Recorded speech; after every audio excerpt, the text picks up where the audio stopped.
So welcome back to my YouTube channel. বন্ধুরা, চলে এলাম আমার একটা নতুন ভিডিও নিয়ে। তো অলরেডি বন্ধুরা বেশ কিছুদিন ধরে দেখছি যে সাউন্ডের পারপাসে প্রশাসনিক দিক থেকে প্রচুর প্রেশার আসছে, এবং কিছু কিছু সাউন্ডম্যানদেরকে যাদের বলছি, যারা আমার ভিডিও দেখছো, তারা কিছু কিছু ট্রিক্স মনে রাখবেন, তাহলে কি হবে, পুলিশের সম্মুখীন বা পুলিশের সমস্যা হবে না। প্রথমত, যেই ক্লাব থেকে বন্ধুরা তোমাদেরকে ভাড়া করবে, সেই ক্লাব থেকে পরিপূর্ণভাবে এগ্রিমেন্ট করবে, ঠিক আছে। আর একটা কথা হচ্ছে কি, ওখানের কি পরিস্থিতি, কোন পজিশানে সাউন্ড বাজাবে, সেটা একটু দেখে নেবে বন্ধুরা। বেশিরভাগ কিন্তু বড় বড় সাউন্ডম্যানদেরকে সাউন্ড আটকে দিচ্ছে। আমাদের এখানে অনেক ঘটনা ঘটেছে, বিশেষ করে বড় বড় সাউন্ডের প্রতি প্রচুর টার্গেট পুলিশের। এই কয়েকদিন আগে মাধ্যমিক পরীক্ষা নিয়ে বড় সাউন্ডকে নাম বলাটা ঠিক হবে না, কেননা তার সাউন্ড আটকে দিয়েছিল। সুতরাং তার সাউন্ড এখনও পর্যন্ত পড়ে রয়েছে, ঠিক আছে। তো শামপুর থানার কেস ওটা, এখনও পর্যন্ত সাউন্ড আটকে পড়ে রয়েছে, আমাদের বাগনান শামপুর থানার ওখানের কেস।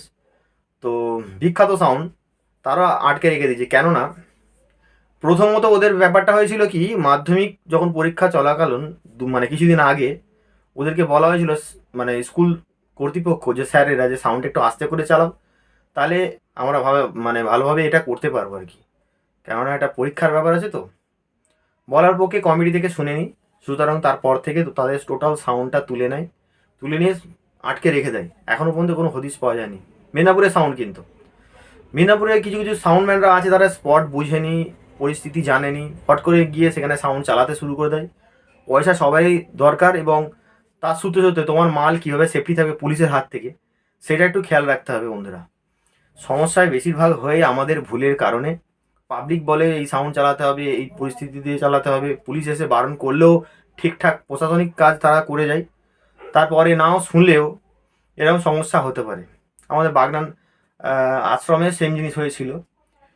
বর্মন পাওয়ারের যখন কম্পিটিশান হয়েছিল বন্ধুরা বাগনানে আশ্রমে, তো অনেকে শুনতে পেয়েছে দুটো গানের পর টোটাল সাউন্ডটা স্টপ করে দেয়, বন্ধ করে দেয়।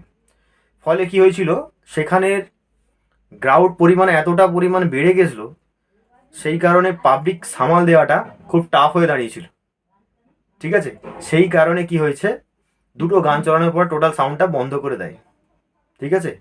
কিছু কিছু রুলস আছে, রুলসে যদি সাউন্ডম্যানরা ঠিকঠাক চালায়, তাই সমস্যার সম্মুখীন হতে হয় না তাদেরকে। তো মেদিনীপুরে যে সমস্ত বন্ধুরা আমার চ্যানেল দেখছো, হাওড়া জেলাতে যখন কোনো জায়গায় সাউন্ড চালাতে আসবে, টোটালটা তারা খেয়াল রাখবে কার পরিস্থিতি কেমন, কি মানে ওখানে পজিশানটা কী আছে, এবং মালটা যদি আটকে দেয় কোনো কারণে, তাদের পাওয়ার আছে কি ছাড়িয়ে দেওয়ার, এরকম একটা ব্যাপার। সাউন্ড শব্দদূষণ তো যে ব্যাপারটা হয়ে যায়, সেটা সবাই মেনে নেয়নি। এখনকার যে সমস্ত স্পিকারগুলো বেরিয়েছে বন্ধুরা, প্রচুর হাই প্রেসার এবং হার্টের পক্ষে খুব ক্ষতিকারক। এই জন্য প্রশাসনিক দিক থেকে প্রচুর চাপ, বিশেষ করে হাওড়া জেলা কেন, সব জায়গাতে এরকম চাপ আছে। প্রত্যেকটা ইউটিউবে ভিডিওতে দেখতে হবে যে ওখানে মাল আটকে দিয়েছে, তার মাল আটকে দিয়েছে, অমুক তমুক, এরকম ভিডিও দেখেই থাকো। তো বন্ধুরা একটু সাবধানে থাকবে, আর সব থেকে বড় ব্যাপারে স্পট দেখে নেবে যে ওখানে কি পরিস্থিতিতে মাইক আটকে দিচ্ছে বা সাউন্ড আটকে দিচ্ছে তোমাদেরকে।